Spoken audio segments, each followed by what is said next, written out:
मातरम साथियों, मेरा नाम है सुरेश मालविया और मैं आपके लिए आज से एक साइंस की नई सीरीज़ स्टार्ट करने वाला हूं, जिसमें मैं आपको 1500 plus chapter wise most IMP MCQs में आपको पढ़ाने वाला हूं, जो कि आपके डिफरेंट एग्ज़ाम में पूछे गए हैं। तो आज जो हमारा पहला जो चैप्टर है वो है सेल चैप्टर, यानी कि कोशिका। और आप लोग इनको बहुत ही अच्छे से तैयार कर लेना, क्योंकि यहीं से प्रश्न आएंगे आपके एग्ज़ाम में। बार बार एग्ज़ाम आते हैं, बहुत ही अच्छे से आप लोगों को ये तैयार करना है। आपका कोई भी एग्ज़ाम हो, चाहे तो वो आपका हो एमपी पुलिस का एग्ज़ाम हो, है ना, चाहे आपका एसएससी का एग्ज़ाम हो, रेलवे का एग्ज़ाम हो, सभी एग्ज़ाम में आपको यहीं से क्वेश्चन देखने को मिलेंगे। तो ये 1500 प्लस क्वेश्चन की जो सीरीज़ हम स्टार्ट कर रहे हैं, ये आपके लिए बहुत ही आईएमपी होने वाली है। तो आप सभी लोग इस पे ध्यान देंगे, ठीक है ना। तो चलो हम स्टार्ट करते हैं क्वेश्चन आंसर। पहला क्वेश्चन है सेल। सेल कोशिका नाम किस जीव वैज्ञानिक ने सर्वप्रथम दिया था?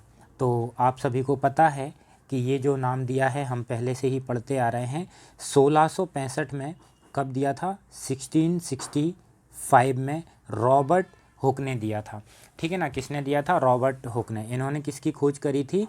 डेड सेल, यानी कि मृत कोशिका की इन्होंने खोज करी थी, ठीक है ना।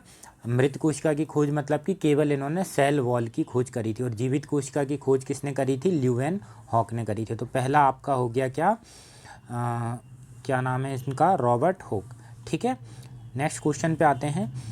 ये है कौन सी रचना जंतु कोशिका यानी कि एनिमल सेल को वनस्पति कोशिका यानी कि प्लांट सेल से विभेदित करती है? यानी कि इन दोनों में क्या डिफरेंस है? तो हम अभी यहाँ पे देखेंगे कि राइबोसोम दोनों में पाया जाता है, माइटोकॉन्ड्रिया दोनों में पाया जाता है, ठीक है ना, सेंट्रोमियर भी पाया जाता है, ठीक है ना। लेकिन ये जो सेंट्रियोल होता है ना, सेंट्रियोल, इसे हम बोलते हैं तारक केंद्र। क्या बोलते हैं हिंदी में? तारक केंद्र बोलते हैं, ठीक है ना। हिंदी में अपन इसको बोलते हैं तारक केंद्र, ठीक है ना। ये ना केवल एनिमल सेल में पाया जाता है, पर कुछ ही प्लांट सेल में पाया जाता है, जैसे कि कवक और शैवाल। कवक और शैवाल वो भी कुछ में पाया जाता है, ठीक है ना। तो हम इस आधार पे इनमें अंतर कर देते हैं, किसमें? सेंट्रियोल के आधार पे, ठीक है। नेक्स्ट क्वेश्चन पे आते हैं। अगला क्वेश्चन है कोशिका में राइबोसोम की अनुपस्थिति में कौन सा कार्य संपादित नहीं होगा? तो आप बताओ कौन सा कार्य संपादित नहीं होगा कोशिका में? तो देखो, राइबोसोम का काम क्या है? हमने पढ़ा था राइबोसोम का जो काम है वो है प्रोटीन का संश्लेषण करना, ठीक है ना। बाकी ये जो श्वसन का काम किसका है? ये आपका माइटोकॉन्ड्रिया में होता है, रेस्पिरेशन, ठीक है। अगला क्वेश्चन है यदि माइटोकॉन्ड्रिया काम करना बंद कर दे तो कोशिका में कौन सा कार्य नहीं होगा? अभी मैंने बताया था क्या नहीं होगा आपका? भोजन का ऑक्सीकरण नहीं होगा, भोजन का ऑक्सीडेशन नहीं होगा, ठीक है ना। तो भोजन का ऑक्सीकरण आपका नहीं होगा। जो आपका ग्लूकोज है ना, C6 है ना, H12O6 है ना, ये जो ग्लूकोज है ना, ये आपका ब्रेक डाउन नहीं होगा। इसका किस में ब्रेक डाउन नहीं होगा? पानी, कार्बन डाइऑक्साइड और ऑक्सीजन प्लस एनर्जी में, है ना। ये आपने पढ़ा होगा ना, प्रकाश संश्लेषण, यानी कि वही चीज़ है, रेस्पिरेशन, श्वसन, ठीक है ना। तो भोजन का ऑक्सीकरण इसमें नहीं होगा। माइटोकॉन्ड्रिया ही एनर्जी बनाती है ना, पावर हाउस होता है ना माइटोकॉन्ड्रिया, तो भोजन का जब ऑक्सीकरण होगा तभी तो एनर्जी मिलेगी। चलिए ठीक है।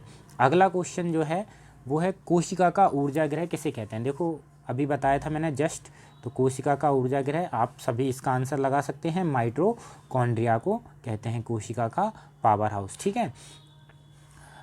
कौन सबसे बड़ा कोशिकांग होता है? मतलब कि कोशिका का सबसे बड़ा अंग कौन सा होता है? तो देखो इसका आंसर बहुत ही सीधा सिंपल है। देखो अगर इसमें सेल ऑप्शन न्यूक्लियस ऑप्शन होता ना, न्यूक्लियस, ठीक है ना, न्यूक्लियस, ठीक है ना, अगर न्यूक्लियस होता तो वो ऑप्शन लगाते, क्योंकि जो सेल होती है ना, सभी सेलों में सबसे बड़ा जो अंगक होता है वो न्यूक्लियस होता है, पर इसमें ये ऑप्शन नहीं है। इस तो जो दूसरा जो हो जाएगा वो हो जाएगा प्लास्टिड। यानी कि कह सकते हैं कि अगर हमसे सेल का पूछे, सभी सेलों का पूछे, तो हम न्यूक्लियस लगाएंगे। लेकिन अगर हमसे प्लांट सेल का पूछे तो प्लांट सेल में ना प्लास्टिड सबसे बड़ा होता है, प्लांट सेल में प्लास्टिड होता है। और सभी कोशिकाओं में जो होता है, चाहे जंतु और पादप, उन सब में न्यूक्लियस बड़ा होता है। तो न्यूक्लियस तो देके भी नहीं रखा अपन को, तो आंसर हो जाएगा प्लास्टिड। अगला क्वेश्चन है कोशिका में प्रोटीन संश्लेषण यानी कि प्रोटीन सिंथेसिस कहाँ होता है? तो बताओ कहाँ होता है प्रोटीन प्रोटीन संश्लेषण यानी कि प्रोटीन सिंथेसिस, ठीक है ना। ये होता है राइबोसोम में। कहाँ होता है? राइबोसोम में प्रोटीन का सिंथेसिस अपना होता है। कहाँ होता है? राइबोसोम में प्रोटीन का सिंथेसिस होता है, ठीक है ना। चलो अगला क्वेश्चन है, प्लांट सेल का सबसे बाहरी आवरण क्या कहलाता है? तो ये हम आप लोग आसानी से इसका आंसर दे देंगे। तो प्लांट सेल में सबसे बाहर क्या होती है? सबसे बाहर होती है सेल वॉल होती है, जो कि किसकी बनी होती है? जो कि बनी होती है हमारी सेलुलोज की बनी हुई होती है। चलिए ठीक है, अगला क्वेश्चन नंबर 9 हम करेंगे, वो है कोशिका को एक निश्चित रूप कौन प्रदान करता है? तो कोशिका को निश्चित रूप कौन प्रदान करेगा?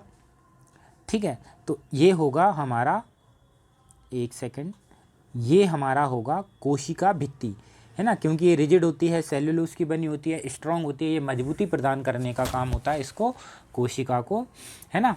तो ये आंसर बनेगा सेल वॉल।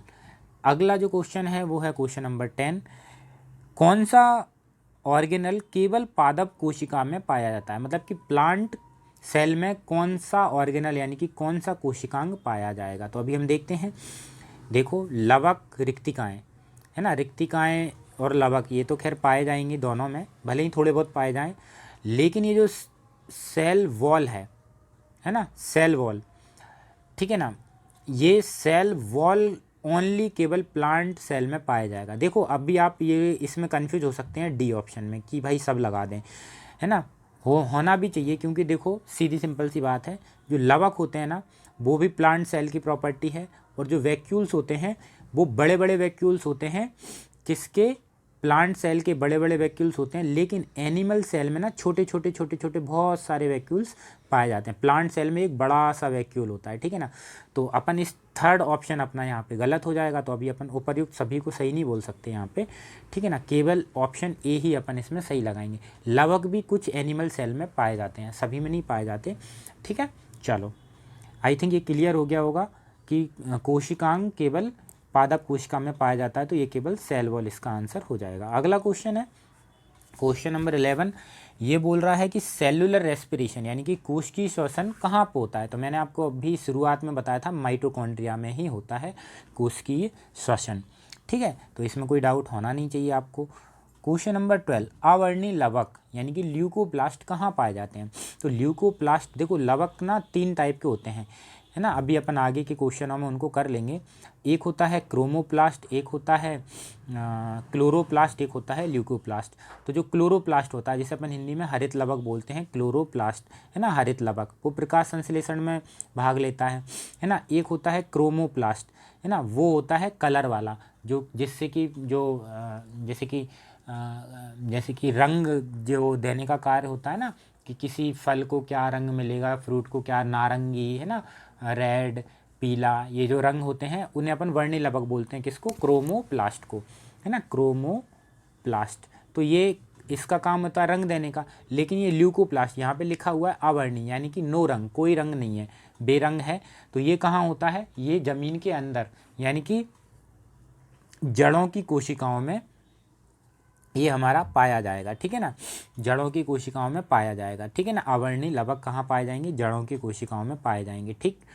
अगला क्वेश्चन है, फूलों और बीजों को विभिन्न प्रकार के आकर्षक रंग, देखो आ गया ना, आकर्षक रंग प्रदान करता है। तो अभी अपन ने बताया था कि क्रोमोप्लास्ट करेगा, क्योंकि ये रंग वाला होता भाई, है ना। तो यही हमारा आकर्षक रंग कौन प्रदान करेगा? हमारा क्रोमोप्लास्ट। अगला है कि कोशिका की आत्महत्या थैली किसको कहा जाता है? तो कोशिका की आत्महत्या थैली कहा जाता है लाइसोसोम को कहा जाता है। किसको कहा जाता है?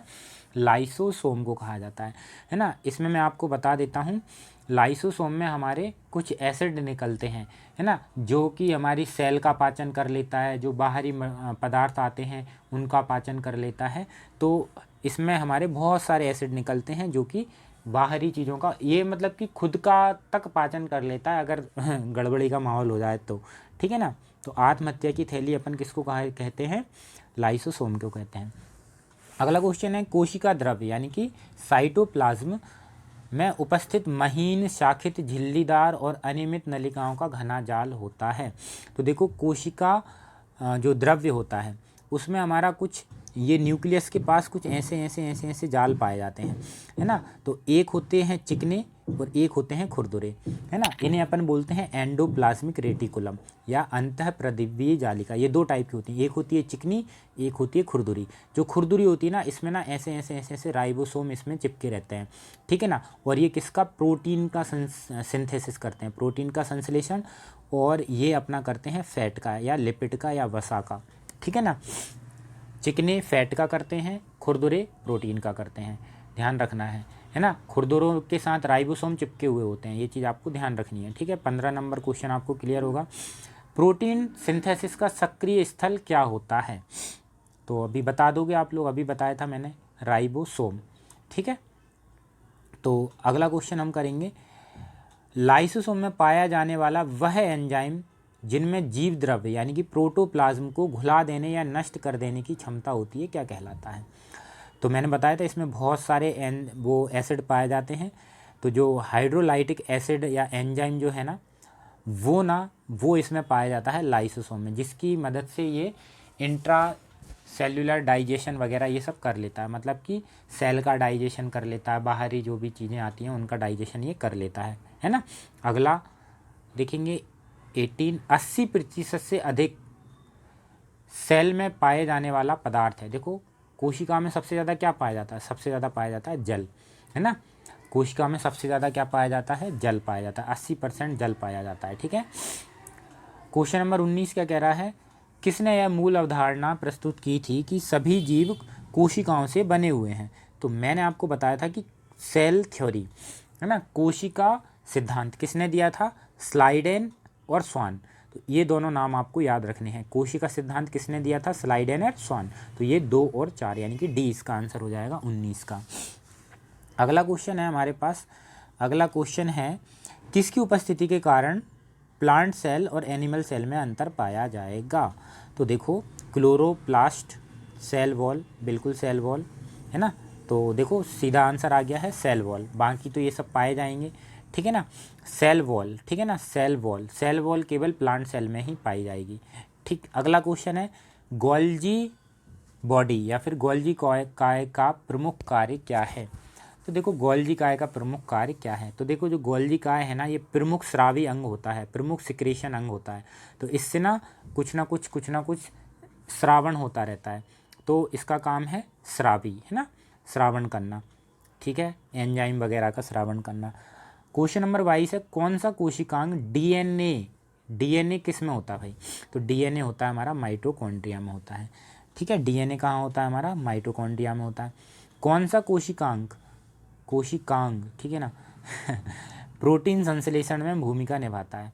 तो देखो प्रोटीन संश्लेषण मैंने आपको बताया था, एंडोप्लाज्मिक रेटिकुलम और राइबोसोम, है ना, खुरदुरे वाले वो भी, ठीक है ना, खुरदुरे वाले वहाँ पे होगा, ठीक। तो इसका आंसर हो जाएगा बी।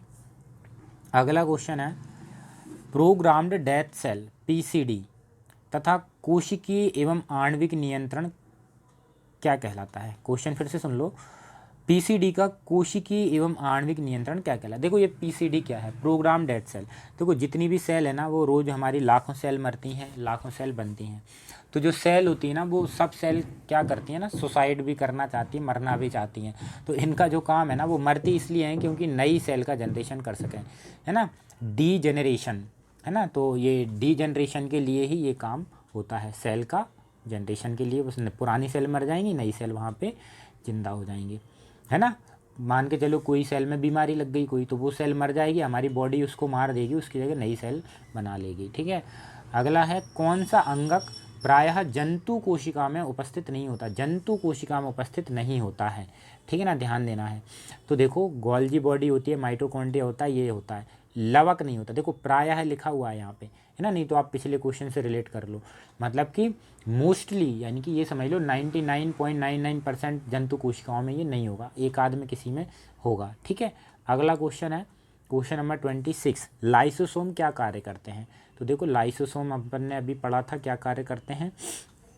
लाइसोसोम का अपना जो कार्य होता है वो होता है इंट्रासेल्युलर डाइजेशन। मैं आपको 4-5 बार बोल चुका हूँ ये वर्ड, है ना। लाइसोसोम का कार्य क्या है? Intracellular digestion. कैसे करता है?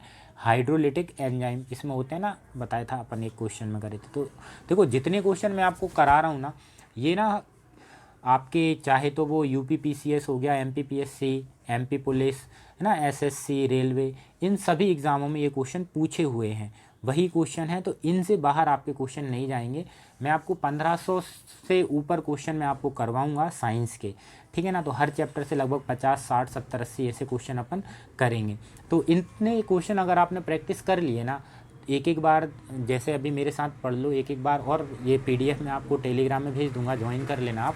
तो वहाँ पे आप लोग मतलब एक एक बार पढ़ के चले जाएंगे ना, तो आपको याद रहेगा। ऐसे आप कितना भी पढ़ लो आपको समझ में नहीं आएगा क्या आईएमपी है क्या नहीं है। तो जितने आप क्वेश्चन की प्रैक्टिस करेंगे उतना आप अच्छा कर पाएंगे, है ना। चलो, कोशिका भित्ति बनी कोशिका भित्ति होती है। तो देखो कोशिका भित्ति होती है परमीबल, है ना। और जो कोशिका झिल्ली जो होती है वो होती है सेमी परमीबल, है ना। कोशिका भित्ति केवल प्लांट में पाई जाएगी, जो कि बाहर की तरफ वो ऐसी ऐसी होती है ना, उसे अपन कोशिका भित्ति कहते हैं। और झिल्ली अंदर की तरफ होती है। तो झिल्ली जो होती है वो अर्धपारगम्य होती है, मतलब कुछ चीज़ें आने देती है, कुछ चीज़ें जाने देती है, ठीक है ना। मतलब काम की चीज़ अंदर, फालतू की चीज़ बाहर।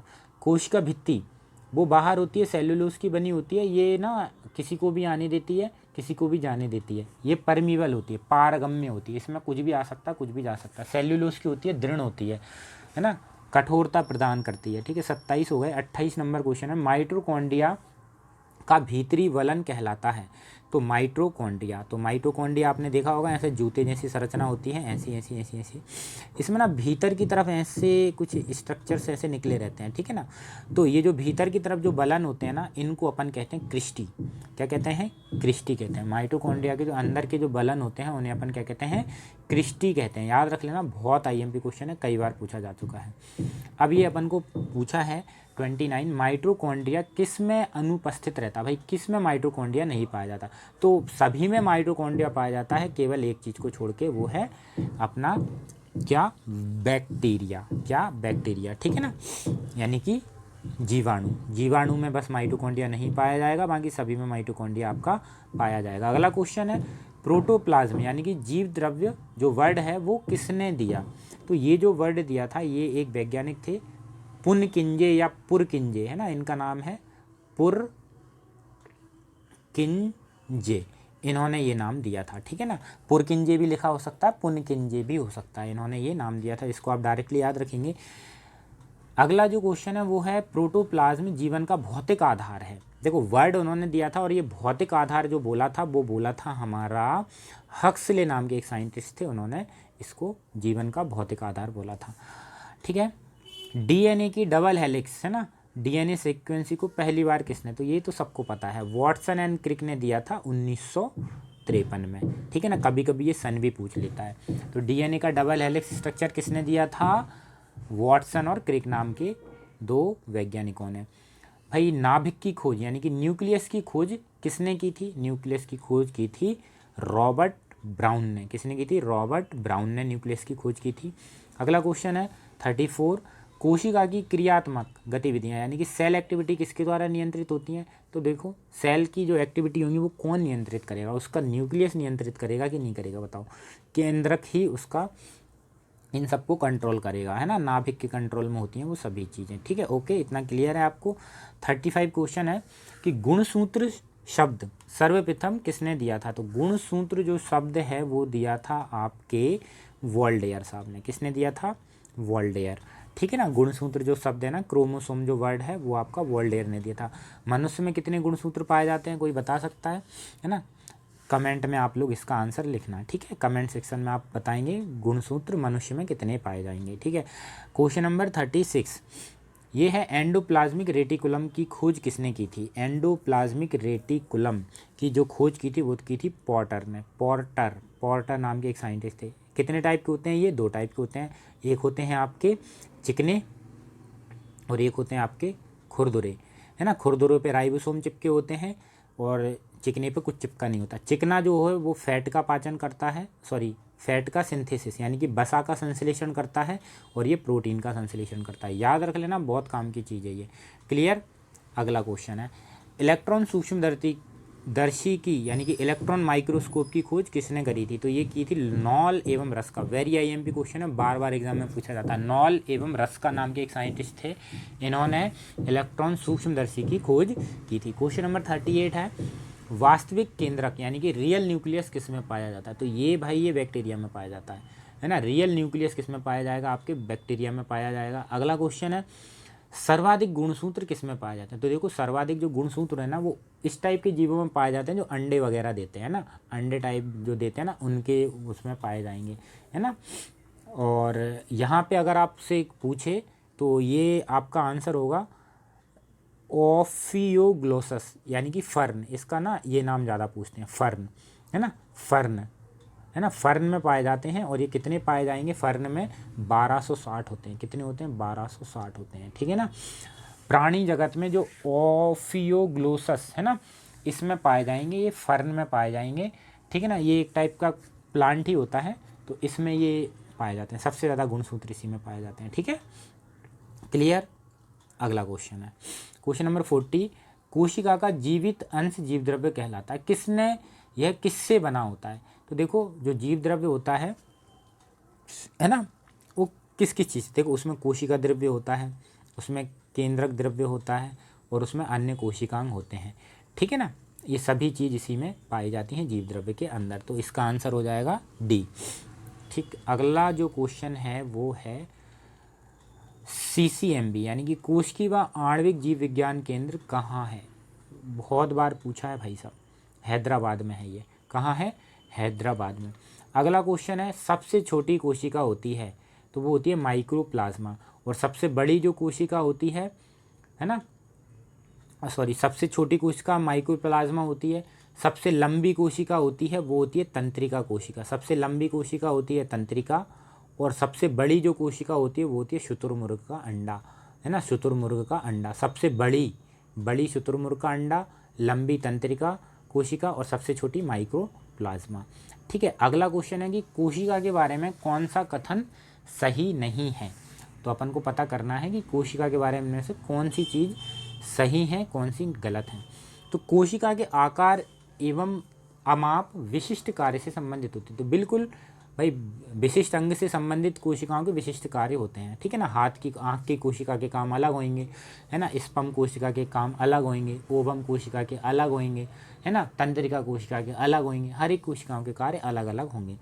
कुछ कोशिकाओं के आकार बदलते आकार, बिल्कुल भाई, तंत्रिका कोशिका का आकार अलग होगा, है ना, और सेलों के आकार अलग होंगे। प्रत्येक कोशिका में निष्पादन की अपनी, बिल्कुल भाई, हर एक कोशिका की अपनी अलग अलग कैपेसिटी होती है। तो 3 चीज़ें तो ये सही हो गई।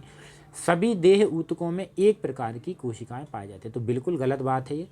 सभी देह ऊतक यानी कि सोमैटिक सेल्स होती हैं, क्या उनमें आप बताओ एक ही प्रकार की कोशिकाएं होंगी क्या? क्या भाई, जो हमारे हाथ की कोशिकाएं हैं और जो हमारे फेस की कोशिकाएं हैं अलग अलग होंगी कि नहीं होंगी, है ना। तो ये सारी कोशिकाओं में डिफरेंस होते हैं, ठीक है ना। तो ये जो ऑप्शन है ना, इसका ऑप्शन नंबर डी, है ना। तो ये इसका, ये वाला इसमें सही नहीं है, और यही हमारा आंसर बनेगा, ठीक है ना। वीडियो आपको अच्छी लगी हो तो चैनल को ज़रूर सब्सक्राइब कर लेना। मैं आपको पूरा साइंस की सीरीज इसी पे चैनल पे करवाने वाला हूँ, तो बिल्कुल चैनल को सब्सक्राइब कर लेना। और वीडियो अच्छा लगा हो तो एक लाइक ज़रूर कर देना, शेयर कर देना, है ना।